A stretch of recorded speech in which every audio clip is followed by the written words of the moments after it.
अदालती कार्रवाई के हवाले से आपको बताएंगे कि तौहीन अदालत केस में चेयरमैन तहरीक इंसाफ इमरान खान ने हाई कोर्ट में पेश होकर माफ़ी मांग ली, जिस पर इस्लामाबाद हाई कोर्ट ने इमरान खान की माफ़ी को बादिउल नज़र में तसल्ली बख्श करार दे दिया। तहरीरी हुक्मनामे में वाज़ेह किया गया कि इमरान खान की जानिब से माफ़ी पर मुतमईन हैं। इमरान खान बयान हल्फी दें तो इसे ज़ेर गौर लाया जाएगा। समाअत 3 अक्टूबर तक मुलतवी कर दी गई।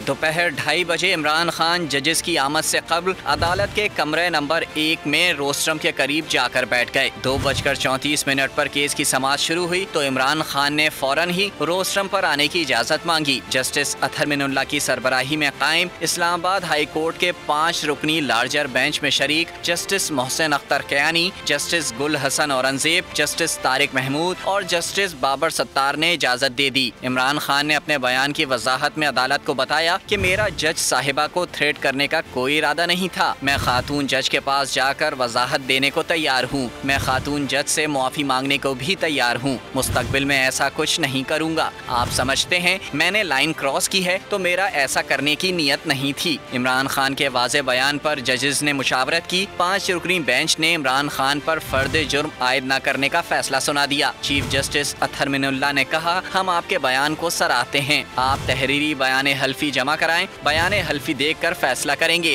5 मिनट जारी रहने वाली समाअत 3:39 पर 3 अक्टूबर तक के लिए मौखर कर दी। मैं हूं इमरान रियाज खान। अब आप मुझे देख पाएंगे सिर्फ बोल न्यूज़ पर। इमरान रियाज खान साहब जो हैं वो बोल फैमिली का हिस्सा बन गए हैं। बड़े अरसे बाद किसी चैनल ने हौसला किया है तो मुझे ऐसा लगता था कि हमें बोलने की इजाजत नहीं मिलेगी, लेकिन बोल ने डिसाइड किया कि बोलने की इजाजत वो लेकर देंगे। मुझे बोल की एक चीज बहुत अच्छी लगी कि बोल ने कैटेगोरिकली कहा कि जो करना है करो, हमने अपना कोई बंदा नहीं निकालना। इमरान खान बोल के साथ जुम्मे से इतवार रात 10 बजे।